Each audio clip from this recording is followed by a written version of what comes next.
the old boiled egg. Boiled Yeah. egg, stinking it up. Yeah, well, if I can't cook my eggs, I'll just have a few boiled up, and if I'm in a bit of a hurry in the morning, I'll smash 4 boiled eggs down for me my first meal of the day, and that's my last one. So just before I choke on my egg yolk, got to be careful of that. Nature's snack. Yeah. The old boiled egg. Yeah. Do you like to have the yolk still just a little bit sort of gooey, or do you No. like it fully I like it fully yellow, dry a and bit of grey around the outside? and chokeable. Oh, do you? Yeah. I like them a little bit gooey. Yeah. How do you get this? You got a tip for getting the shell off? Yeah, just using the side of your thumb. Yeah, Yeah, and right. because there's a little there's a thin membrane of skin underneath an eggshell when you boil it, and you've got to get that off. Yeah, I don't know what it's called, but if you can get that off, yes, it's between the shell and the white. It's this tiny little film, and if you can start removing that with the shell, then you're done and dusted. Because nothing shits me more than taking the shell away and then getting all the egg white with it. Yeah. And then you've got to peel it off with your thumbnail and get into it. But no, Is I love that me boiled eggs. If you overcook it, the egg white gets stuck to Possibly, the shell? mate. Yeah, or I think there's something to do with the cooling of it. So if it cools, if you put it in the fridge straight after you've boiled it, or the egg's still hot, I think that it's hard to take off the shell and that membrane together effectively. I reckon a chef would have a good method, wouldn't they? There'd be some Gucci little system to do it. Someone was telling me a method where you put, I always thought an egg into directly boiling water made the egg yolk, the shell crack. But apparently if you get a pot of boiling water, and I've done this a few times, and you lower it in gently with a spoon into boiling water, and then you cook it for, it was an exact time, it was like 4 or 4.5 minutes or something like that, and it was coming out pretty good. You could peel it. I thought you were supposed to boil the water, then take it off the boil, then put the egg in and return it to the boil. Yeah, I was doing it directly into, and it was going all right. The occasional egg would crack. I think they have to be at room temperature. Yep. And then you hear theories about putting vinegar or salt in the boiling water, and that stops it from cracking. But I don't know. It's hit and miss, isn't it? You always get one of those ones. You just butcher it no matter what. Yeah. But thanks for your patience, boys. I finished my eggs. Good to see you again. Well, what's your eating regime then? Last episode we talked about intermittent fasting. Towards the end, we kind of discussed that you can't have one without the other. It's like the flip side of the coin. Yeah. What do you got going on at the moment? I'm still... well, we talked about ketosis. I'm a creature of habit. Yeah. And things that are working for me, I generally stick to. So, my 4 eggs a day. Start off my first meal around lunchtime, 1 o'clock, with the fried, pan-fried almonds or rooster fry up. Yeah. A bit of kale and some sweet potato. Yeah. Yeah, so that's what I so had. You're generally doing a ketogenic style diet? Yep. Low carb, high fat? Low carb, high fat and high protein. Yep. Yeah. Plenty of red meat? Yeah. I could eat some more red meat. My wife doesn't like a lot of red meat, so we will have probably red meat once, maybe twice a week, mostly just once. Yeah. Then the other meals will be we eat a salmon meal, then we'll have a chicken meal, we'll have a vegetarian meal. So my wife might make up a nice what do you call those? A quiche. Oh, quiche, yeah. With spinach and stuff in there. Yep. Beauty. So yeah, we mix it up a little bit, but we do have a weekly or nightly plan to our meals. We throw something different in every now and then, but the kids pretty much know what's going to come every night. Taco Tuesday night. Yeah, we have taco nights every now and then. We heard about your pizza night. Yeah, the pizzas. Yeah, we homemade pizzas. Yeah, the kids love those, and we'll just chuck different things on there. Often salmon, or some red meat on that. Not to be too dogmatic about it, but you're running the keto kind of diet. Yeah, definitely, mate. Yeah, I have very, very limited carbs. I don't eat bread. I don't eat pastas. I don't eat processed foods. So yeah, pretty much a meat substitute and anything natural that I can get. So generally in summer it's more salad type meals, and in winter it's more your veggies and your root veggies and stuff like that. What do you think about fake meat? You get into a bit of soy based meat, or insects maybe? Yeah.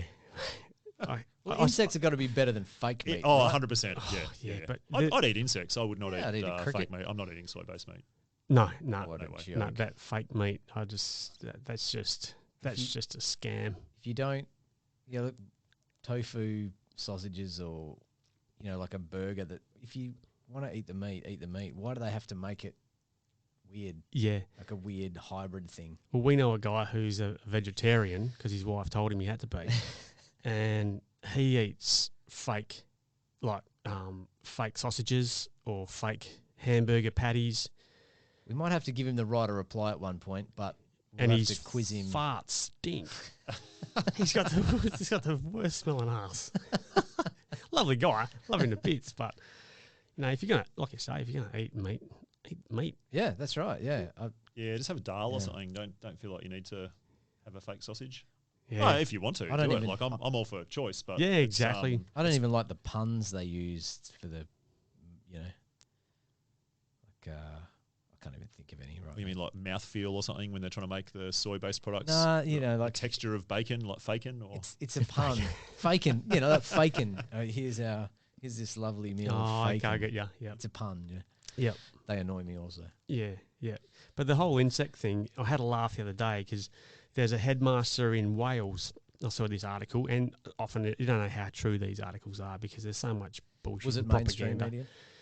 media? Yeah, possibly. Oh, that's Um, the first problem. But the headmaster is introducing insects to lower school children to get them used to. So they're already brainwashing the next, the younger Yeah. generation into a movement away from eating meat and being forced to eat insects. And I just thought to myself, if these people are in Wales, I've got a lot of pet friends from the UK, and they are shit scared of seeing a bug. Have you seen an English person? like, you know, Aussies, like we pretty much grow up with bugs. You know, you got Yeah. spiders and snakes. Don't you have kangaroos bouncing down the street? Yeah, yeah, How we is do. how is a person from the UK going to eat an insect when they can't even handle being in the same room as one, or they freak out when they see Yeah. an insect in the corner?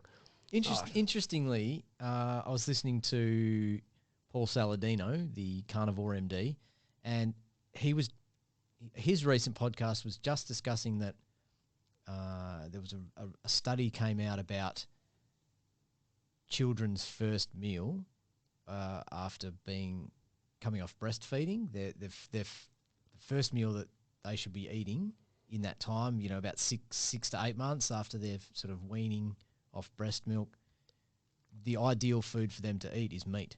Yeah, right. So I could probably reference that study if I. that was based on a study result, was it? Like Yeah. they looked into it. And, Yeah. yeah. Yeah, Yeah. they're I getting- don't really it's- agree they should wean at 6 months, but that's just a personal. I think I think that- if they're having solids and breast milk, I think that's probably good. But I think that was it. Yeah. I think he was talking about sort of 12-month plus Yeah. breastfeeding. Yep. So don't quote me on that. I'll find it so that we can put it in there because now I've referenced it. We probably should. But yeah, the nutrient density of meat. I think he would love you to eat some organs, but That whole Yeah. carnivore diet is, they reckon he's pretty good for people with gastrointestinal issues. And yeah, I follow him a fair bit, and I have tried the carnivore diet. I did it for 8 weeks last year. I felt amazing. I felt great. Yeah. Is there a recommendation to eat more organ meats? Yeah, he's got some recommendations on. Because organ meats are supposed to be a lot better for you than Mm. the sort of muscle meat, isn't it? Yeah. Well, the nutrient density of the organs. I think if you look at ancestral man and when they went hunting, a lot of the elders in the tribe were given access to the organs first, and then the muscle meat went to. Yeah. Yeah. So traditionally, he suggests that everyone sort of prioritized the organs, knowing that they were nutrient dense. is it to do with I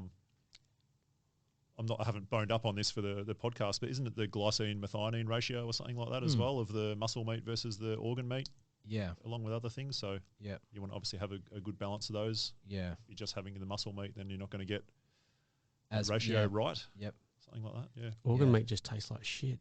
Yeah. I don't mind it. Yeah. Yeah. Steak and kidney Suppose pie. how you, depends on how you cook it, I suppose. But I Yeah. remember my wife and I were in the UK with the whole mad cow thing, and that was in its full peakness. And it was recommended that you didn't eat, your normal meat. You ate organ meat. So we were eating livers and kidneys and stuff like that. And I just, Yeah. it tasted. Maybe I wasn't cooking it very well or seasoning it very well. I mean, kidney kidneys stinks. Yeah. It smells like piss. Yeah. It's quite I'm not tasty, gonna- though, don't you reckon? Well, you might have to get a good one. I don't know. Yeah. Have you ever eaten ox's tongue? Yeah. Really? Yeah. No. I've seen those things. You don't see them in the shops anymore, but back in the day, you used to see ox's tongue. You did see I more of think that I had stuff, didn't you? Yeah. I'm sure I Yeah. had it at a restaurant. Yeah, right. Yeah. Gee, it'd be pretty meaty, eh? Big thing. Mm. Yeah, it looked like it'd be chewy. Yeah. Yeah. I don't know. I remember when me and my wife were traveling, we were in Germany, and I thought I really understood the German language a bit, and I thought I got a menu given to me. It was all in German. I thought, right, I'll order something here, and I thought I was ordering essentially a steak, and what came out was like sort of boiled or seared liver, Oh, lovely. and I saw it, and I thought, it doesn't look like a steak.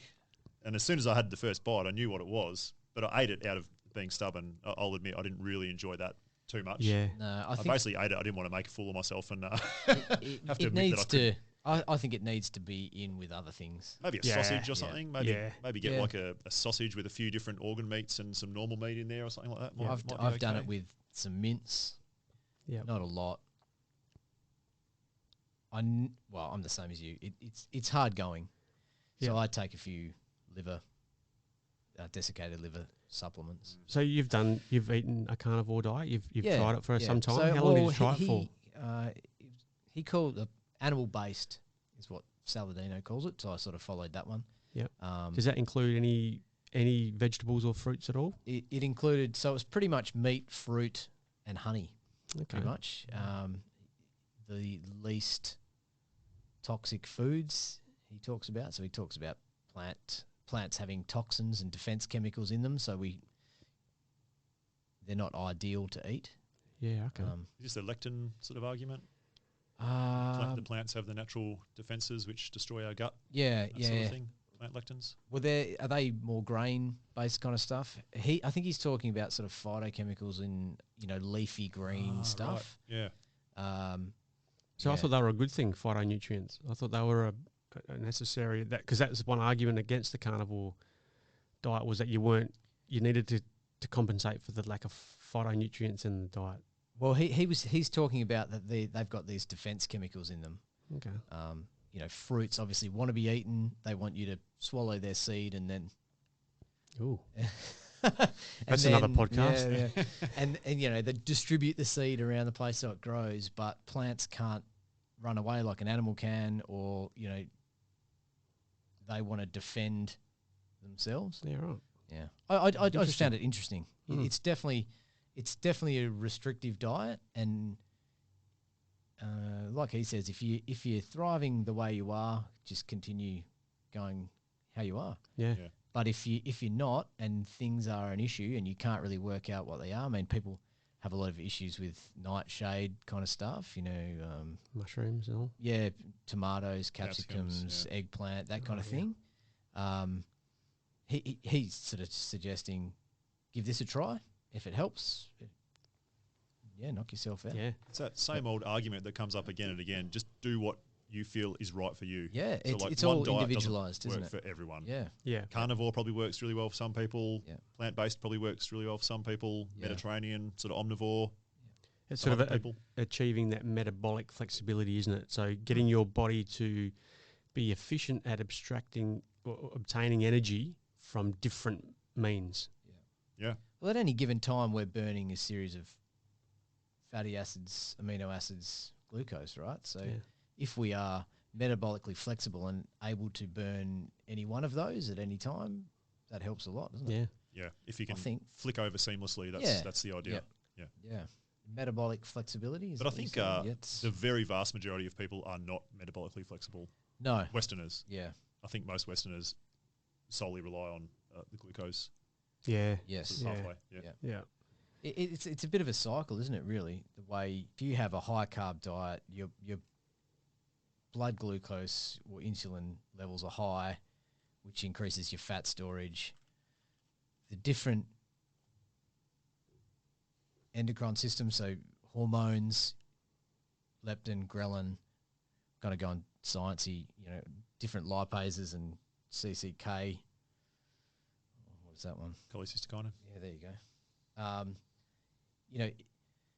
The cycle of eating every 3 hours with a high carbohydrate diet blood sugar goes up, insulin goes up to get that back to normal.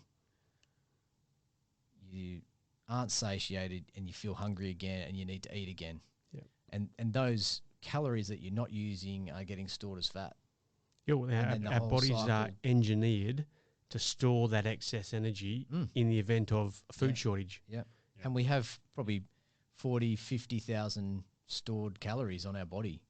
Exactly. We didn't touch on those in fasting, but if we can utilize that storage rather than food energy, we're going to be better off. Yeah, definitely. We don't want to carry much fat, do we? No, you don't. That's not like fat shaming people saying you shouldn't be fat, but if you just read pure science, we don't really want to carry much fat if you want optimal health. It's just true. Like if someone chooses to be heavy or whatever, that's their choice. Well, we're not But the designed, science doesn't support it for wellness. Yeah, and evolutionarily, we're not designed to carry lots of fat. No. We are designed to carry some in the event of long periods of not eating. Yep. But to be optimal, if we were hunting and gathering, we would need to sprint to get away from things or catch our prey. We'd walk for long distances.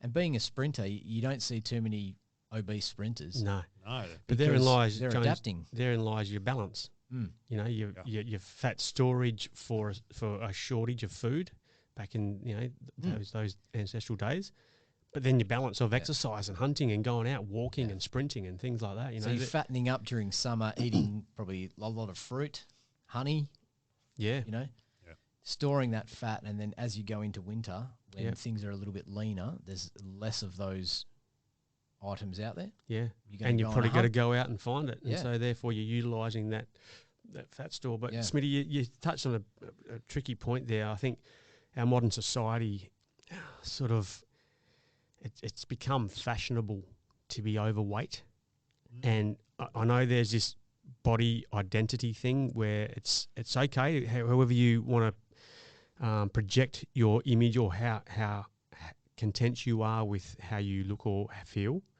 and that's cool, but you can't deny science, as you just said, No. that being overweight or massively overweight is not good for your health. No, the It puts science just- undue stress on your vital organs that is not healthy.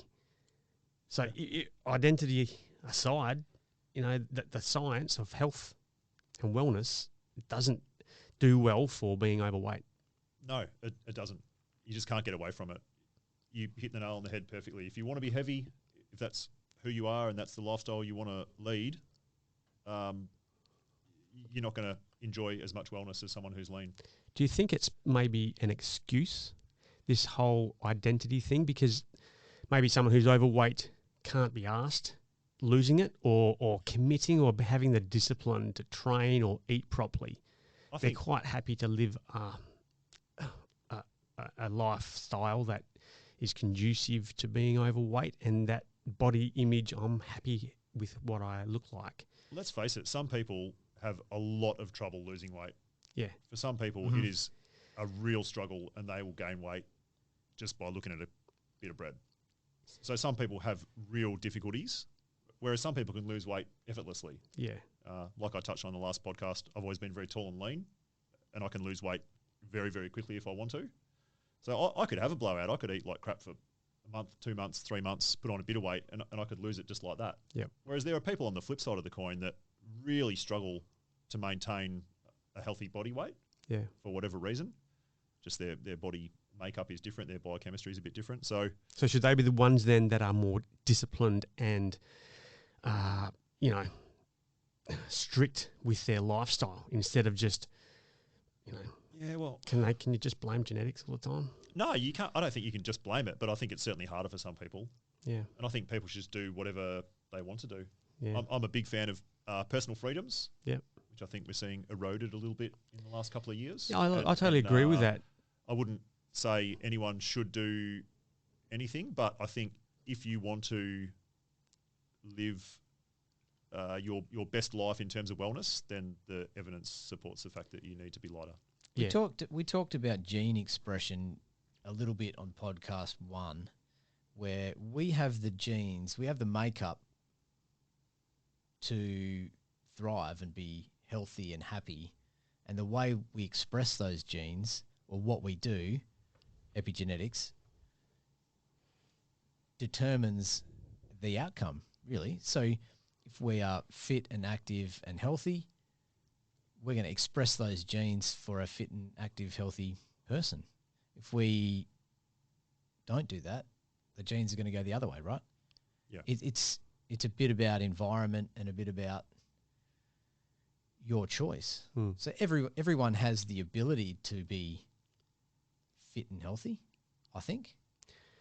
Yeah, and like Smitty, you mentioned there are percentages of people that can't lose weight or find it hard to control their weight. I sort of think that there are a lot of people that can do a lot of things about it, and I just think the health epidemic or the ill health epidemic in our society puts a massive burden on the rest of society. So you got the medical system for people that are unable or unhealthy because of their lifestyle. I just yesterday there was a news article on mainstream radio talking about, they had a lady from the Heart Foundation talking about the recent surge in heart attacks. She was saying that heart attacks happen every day, and she said that heart disease causes 50 people a day in Australia to die. Something like that. I'm sure it's 50 people a day die from heart disease. Possibly more. Yeah. Yeah. Yeah. That sounds conservative. How is the burden on our society, our medical system, our health system for that a condition? And I know there are genetically disposed people that that would suffer that condition, but if it's a lifestyle heart disease, I just find it it's a touchy subject when those people are putting such a demand on the rest of society because of their lifestyle choices. I'm passionate about freedom, Yep. about personal freedoms.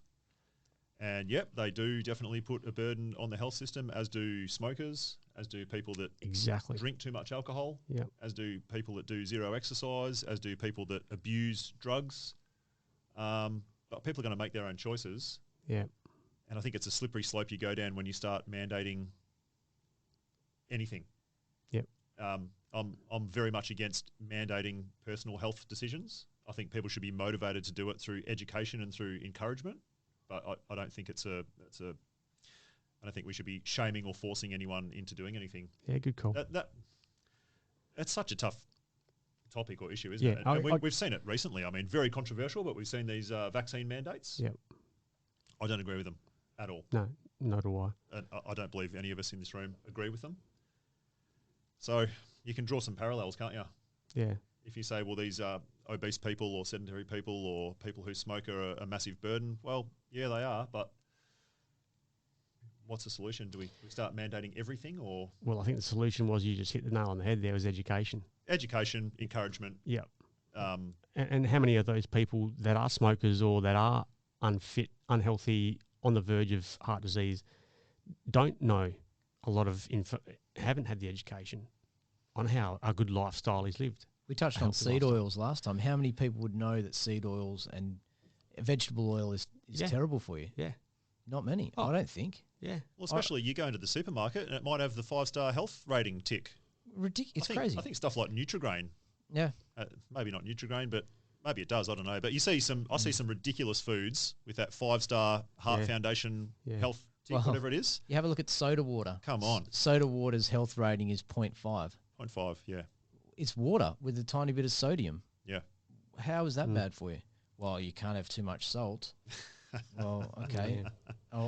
Instead, I'll have my 4-star orange juice. Oh my God! Yeah. Yeah. Okay. That's going to shoot my blood sugar through the roof. And one of the worst things you can have.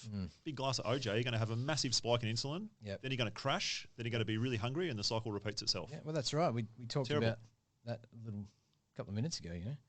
We decrease our carbohydrate intake, increase our fat intake. It's probably controversial to say because people, the standard thing is you don't eat fat, right? You have your grains and your legumes and dairy.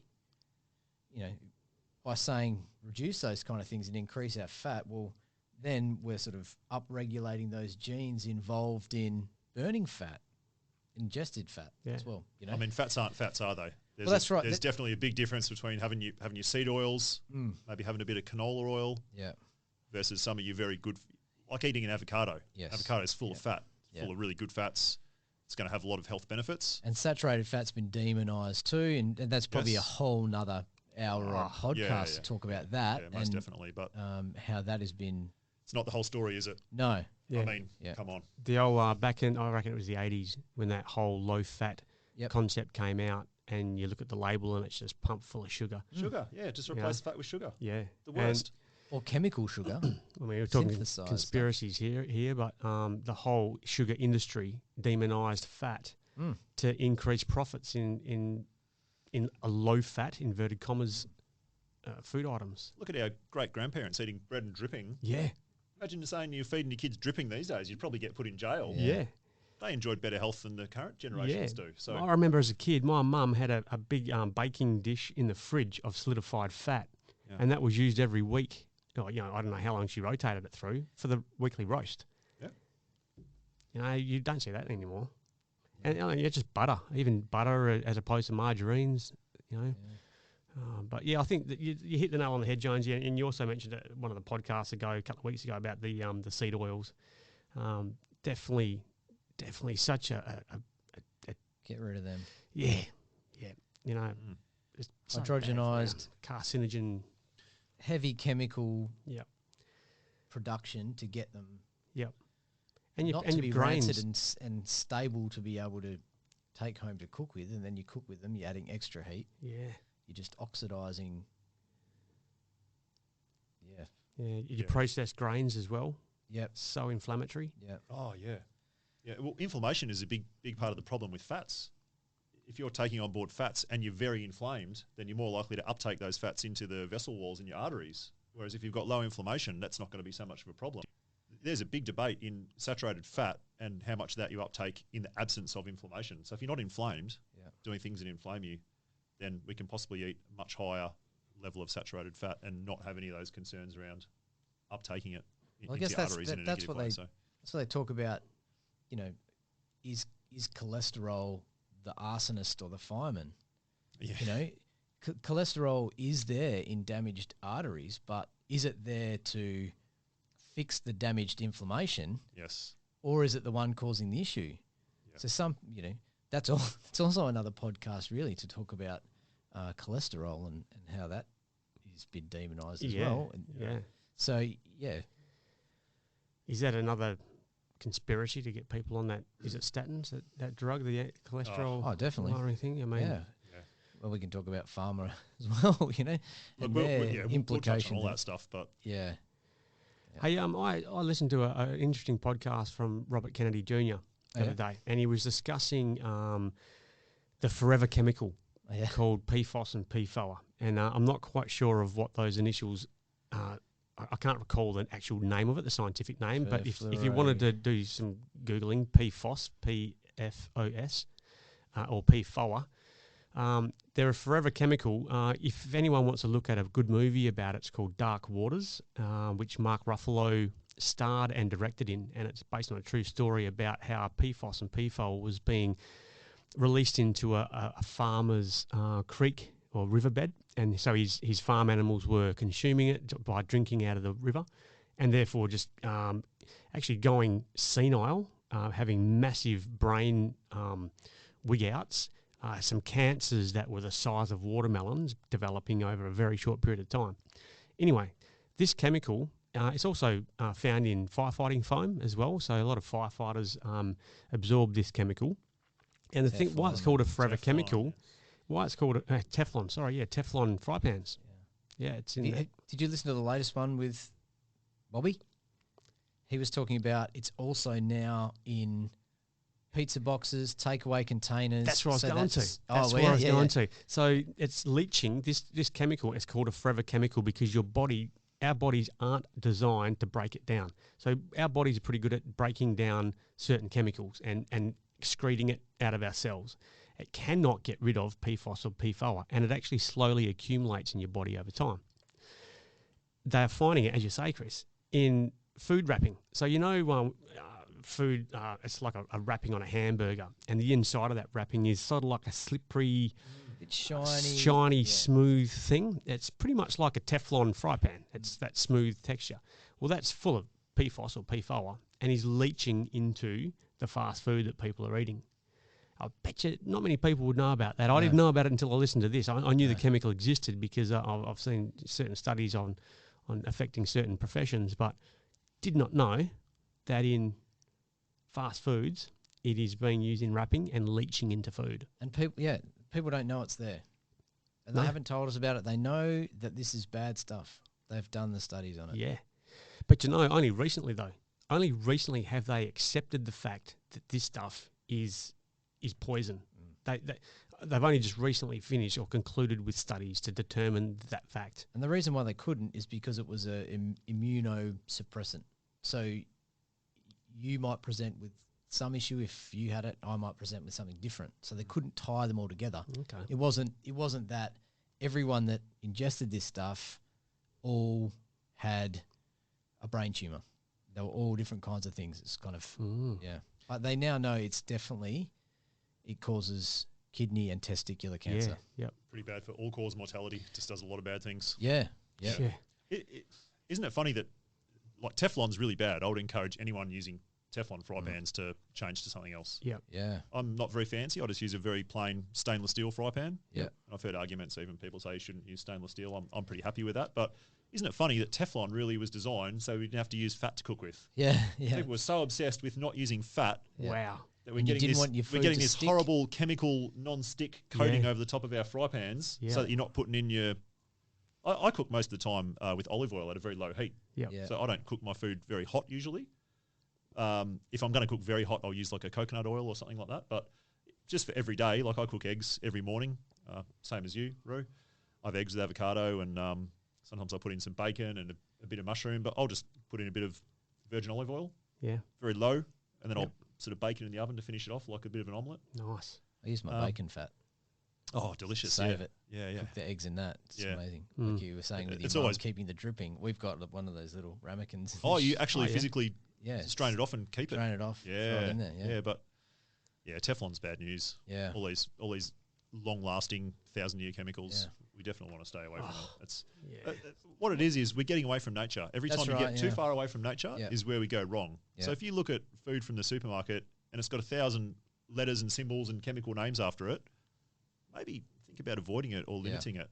Let's try and get back to natural food. Like for us in our family, we try and eat mostly organic, which is expensive, and that's one of the main downsides. Yeah. Well, we're the same, but that's a sacrifice we've made. And Absolutely, we're saying, yeah, okay, yes. well, I'm not going to buy 15 pairs of shoes a year. No. I'm going to prioritize my health and go with buying something organic, spray free. We know it's not GMO. We know it's not got any glyphosate on it. Yeah. And It's glyphosate a again. it's a priority, and I know it's tough and it is more expensive. But if you're keen on being healthy, that's one way to do it. yeah, you reap the rewards. I Yeah. think if you put good Yeah. food into your body, Yeah. like I'm a little bit different to you guys. I'm a bit controversial. I believe fat is quite good for you and not damaging, but I still do eat like a bit of a Mediterranean diet. So I don't follow keto diet. So I eat some pasta and we have some gnocchi, and I wouldn't say I eat too much of it, but I certainly have it, and then I intertwine that with fasting and different periods of fasting. Yeah. But that seems to work for me and my family.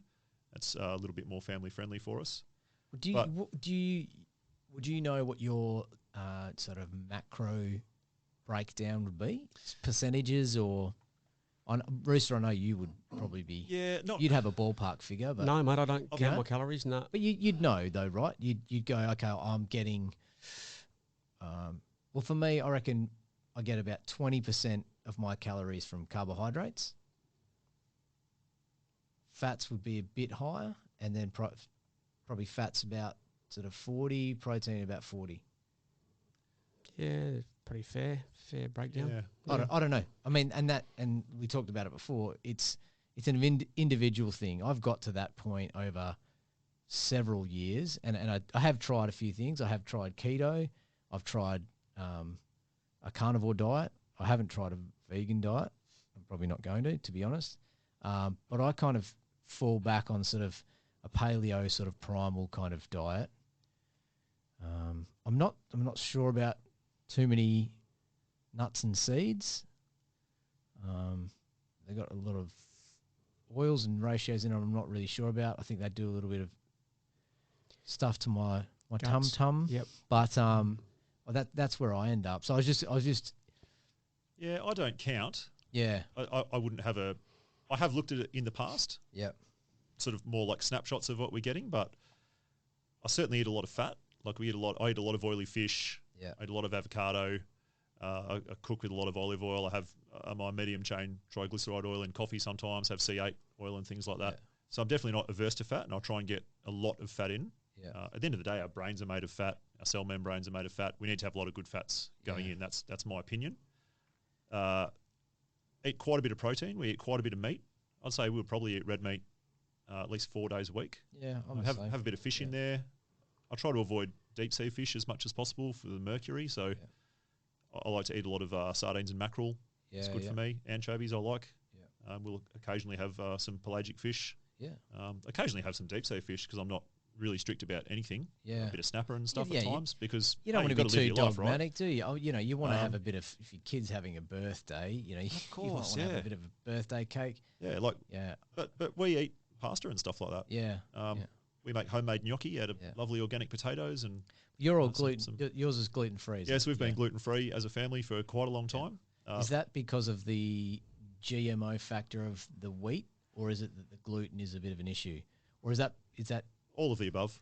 Yeah. it's the same side of the Yeah, really trying to Different avoid side of the same GMO. coin. I think GMO is just terrible news. Like, I mean, anytime we're modifying a plant to be able to accept more pesticides, Yep. herbicides, or also that we can Terrible. just spray the shit out of it that's what I mean. and not kill it, You know, and then we're going Roundup, to eat that. Roundup Come on. ready plants. Yeah. I don't want my food No. bathed in glyphosate. I think that is just absolutely detrimental to human health. So that's another one of Bobby Kennedy's podcast, the Defender podcast. He talks about how GMO food came about, and it goes back to glyphosate, which is Roundup, the weed killer. So that was a antifungal, antimicrobial. I think it was supposed to be ingested by humans. They worked out it's probably not good. The guy threw it in his backyard. And he killed his weeds. He went, oh, okay, well, let's run with that. So it was a weed killer. Then they found out a certain weed didn't die when you sprayed it with it. They got the chemical compound from that, and then they injected that into wheat, corn. Yeah, wheat cetera. is one of the worst because they use it not only as a herbicide to control weeds, but they use it as a desiccant Yeah. right before Yeah. they harvest it. Yeah. So your If wheat it's green, they can spray it, and it kills it off. Yeah. exactly right. So Or it dries out. speeds things Yeah. up. So wheat is absolutely bathed in glyphosate. So Yeah. actually, the reason that we went gluten free in the beginning is because my wife was gluten intolerant. Ah, yeah. So she's not a celiac, Yeah. but it doesn't agree with her. So we always tried to avoid it. And then I actually did it in sympathy for her because it's just easier It is, yeah. to avoid. Don't sort of have gluten in the house. So if we have bread, we buy like a sprouted quinoa bread, Yeah. other stuff like that, which I think is probably better for you anyway than Yeah. a bit of tip-top white bread from the supermarket or something like that. And that's Um, so I avoid gluten, and I have done a test that says I'm mildly intolerant. Yeah. But I also think that it would have a lot to do with the glyphosate content. I think that intolerance for most people comes from the fact that it's sprayed in glyphosate. Yeah. And I think this absolute epidemic in allergy that we're seeing is Yep. due to the fact that all our food is bathed in this. Yeah. Well, it messes with the tight junctions in your stomach, opens them up, and allows Yes. foreign particles in, and If you then get- that's what the body thinks it's inflammation and is coming in to clean it up, and that's why you're inflamed. Correct. If you get little tiny parts of food going into your bloodstream and your body tags that as an invader, then you're going to get an allergy to that or you're going to get sensitized to that. You're going to get antibodies against it. So, And it's going to recognize that for the future. and I think most people don't actually realize that they're gluten intolerant. No. And there's a bit of a stigma attached, like a bit of a weakness. Yeah. Oh, yeah, what, you can't even handle eating bread? Yeah. I think if you try it, like I tried it and I had zero problems eating bread, never felt better, Yeah. just next level of energy. And if I eat it now, I do notice it. I do miss toast. So, yeah. toast smells so good. Yeah. Well, I still Fruit have my toast as toast. well. I have my sprouted quinoa Yeah, bread. That's We go to a dedicated gluten-free bakery, and yeah. I still have some bread at times. Yeah. I try not to eat too much of it, but I do have a Mediterranean diet, so Yeah. we do eat some carbohydrates. But yeah, in terms of my breakdown, I'm not too sure. Lots of protein, lots of fat, but also carbohydrates. So yeah, just seems to work for us. Yeah. Yeah. I'd be keen to try carnivore one day, and I think I Yeah. will. Just the logistics of getting it set up, and also the cost. I mean, we eat organic, sort of grass-fed beef Yeah. when we're going to eat beef, so it's a pretty big expense when you start getting into the cost of it. Yeah, I mean, I ate a lot of mince. Yeah. So I would bit of mince. I actually, it's going to sound weird, but it tasted amazing. So I had a little bit of mince, a little bit of liver, an apple, and some honey, and that all went in together. Sort of 500 grams of mince with those couple of apples, a little bit of liver, and honey would give me 2 meals. I mean, I'm not a big fella, so that's maybe 1 meal for one person. But that the honey sort of caramelized a little bit, and it was really good. And for 2 meals, grass fed, 500 grams of beef mince. I don't know, $10. It's not super expensive. It's not like I was eating tomahawk ribeye steaks every night, you know. Yeah, and true. and the liver was about as big as a basketball, and it was $2. Oh, really? Grass fed. $2 a kilo, No, $2. just $2. Yeah. for a whole liver. Yeah. So we get our meat from a regenerative farm, or a co-op of farms. Beautiful. Where is that located, mate? I think they're in Williams. They're called Dirty Clean Food. Oh yeah, we have dirty clean food Yeah. mince a fair bit. Yeah, that's So actually You can actually get it in some supermarkets, I think IGA and stuff, but we Oh. do an online order. Okay. Comes in, it's all frozen. They package it up, leave it at your doorstep. Yeah, right. It's all amazing. Yeah, there's some good different cuts of meats and Yeah. and stuff. Yeah, And reasonably priced. reasonably priced. I mean, it is all, so natural, organic, grass fed, Mm. regeneratively farmed. Yeah, okay. Yeah. And we can probably talk about regeneratively farmed, what that means in a whole other podcast. Yeah. And I think it's probably an environmental one that we can do. But Going back to the meats, are organ meats cheaper to purchase? oh yeah, Yeah. yeah, Right. yeah. Is that But because of a demand thing? I think nobody wants them. Yeah. So they're just a couple of bucks. Right. I remember when I was a young fella, we lived in the country and we would eat brain from the farmers who'd give us some brain. And I quite like brain as a kid. I used to eat a lot of I yeah, think sheep's it's all brains. gooey and yeah.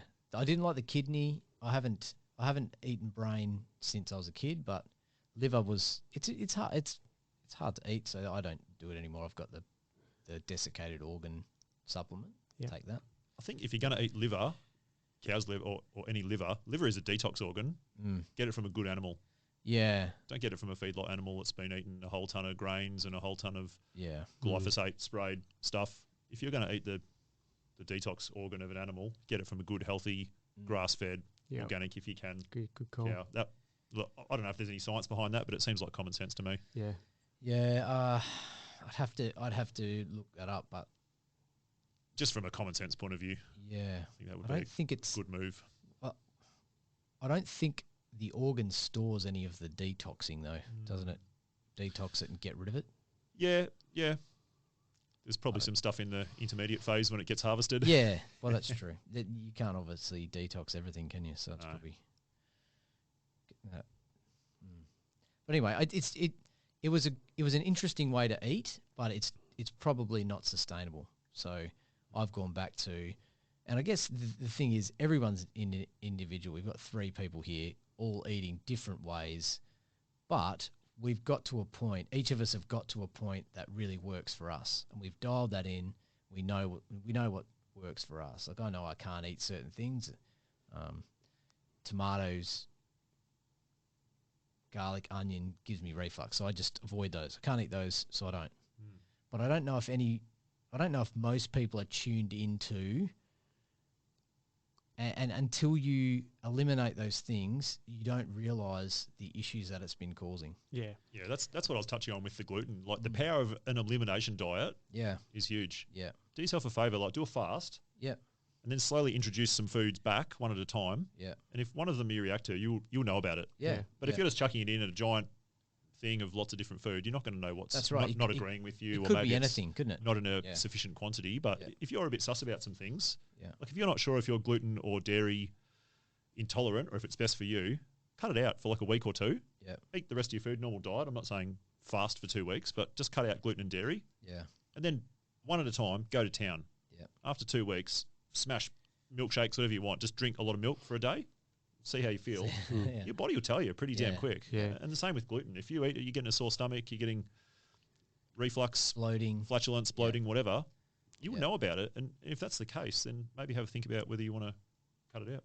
Yeah. I think that's what we've talked about, listening to your body, and what you're saying there, Jonesy, is like people might get these symptoms, like you just said, you get reflux from tomatoes and stuff like that, but people are ignorant Yeah. to their body and how it's behaving. So instead of just going, oh yeah, what I've eaten could possibly have caused that. Oh, I suffer reflux. It's a generic. I suffer reflux. Go to the doctor. I'll get this pill, whatever. Yep. Or Get some I'll get eczema, antacid. or I'll get psoriasis on my skin. Yeah, it's just the thing that I was born with. Yeah. You know, I'll put some Just how cream I am. on it. and- that's how I am. Put some cream on it. There's no sort of awareness to look beyond that to see whether there is a cause of what I'm consuming. Almost everything comes back to your diet. It's I think. diet. Oh, Well, for sure. I'll tell you a Yeah. quick personal story. My wife had quite bad eczema as a child, and even when I first met her in her early 20s, and completely cured it really with diet. Yeah. Yeah. Whereas there was no real knowledge of that going back 30 years. No. Obviously, we didn't have a good understanding, I don't think, of Yeah. the role Yeah. that diet played, or it certainly wasn't in the mainstream. If you went to Yeah. the doctor, they would say, have some steroid cream.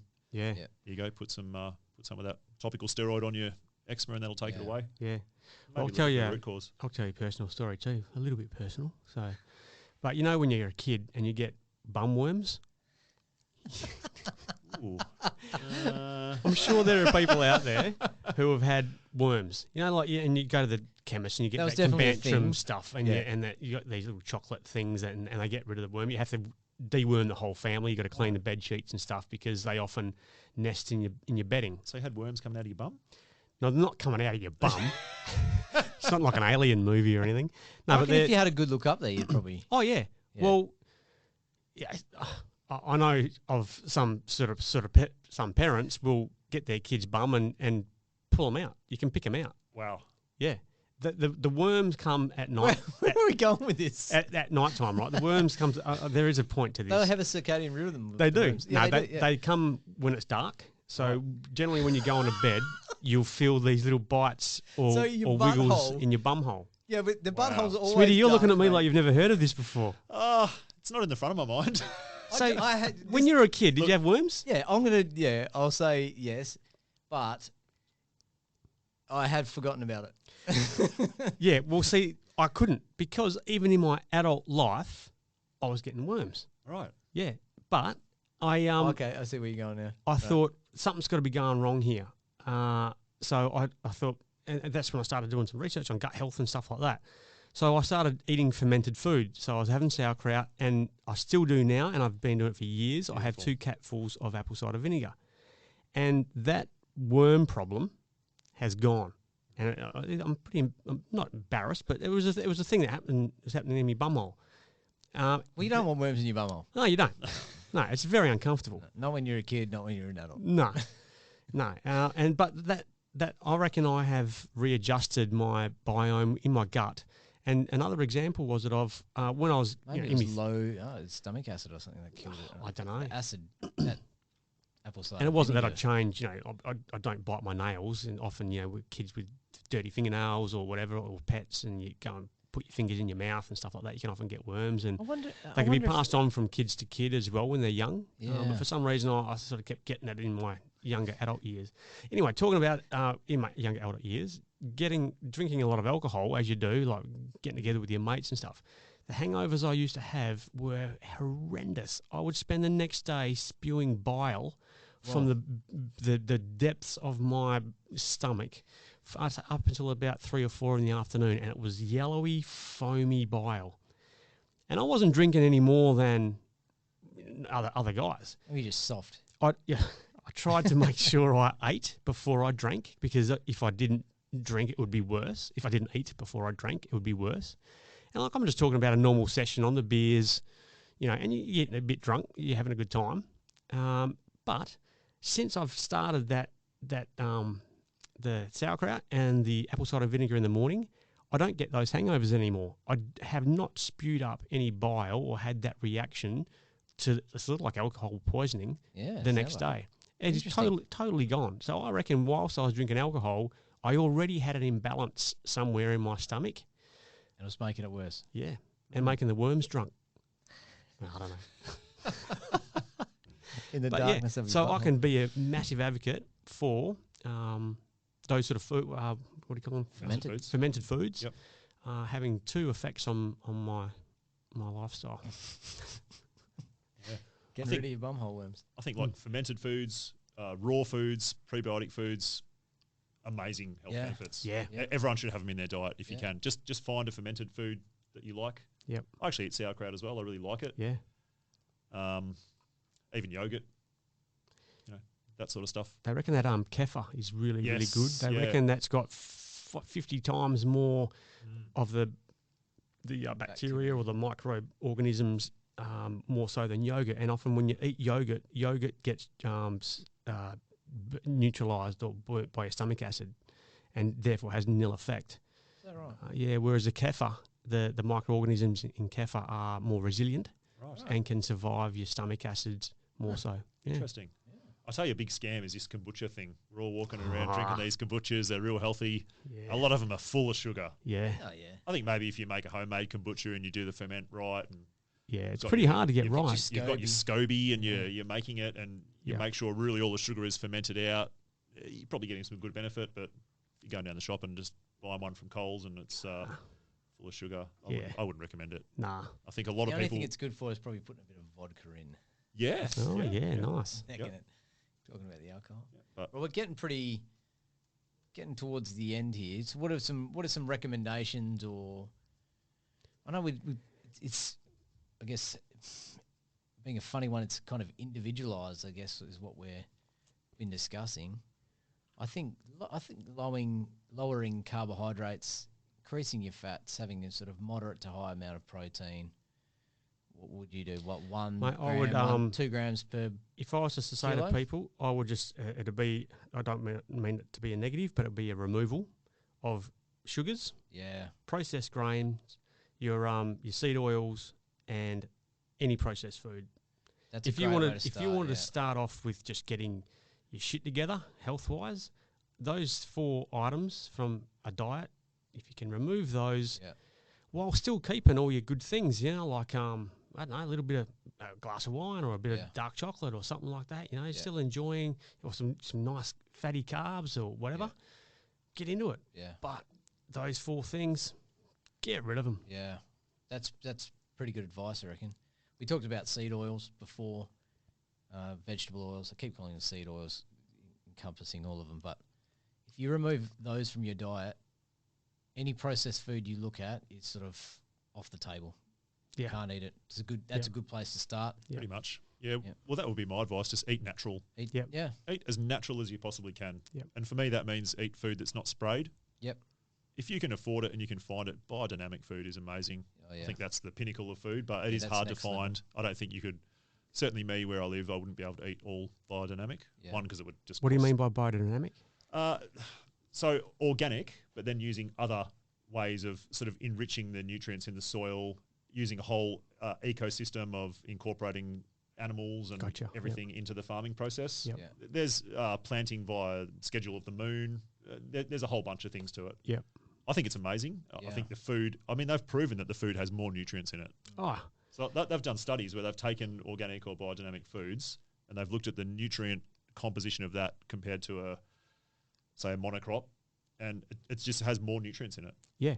And just So- a simple fact of you putting your hands into some soil to turn it, God, yeah, if you Or- could grow it yourself, even better. or to pull a carrot out of the ground, wash it, and it might still have some of that good soil bacteria on it. How good is that for your gut health? So good. Yeah. So good. Even just putting your hands in it without eating it.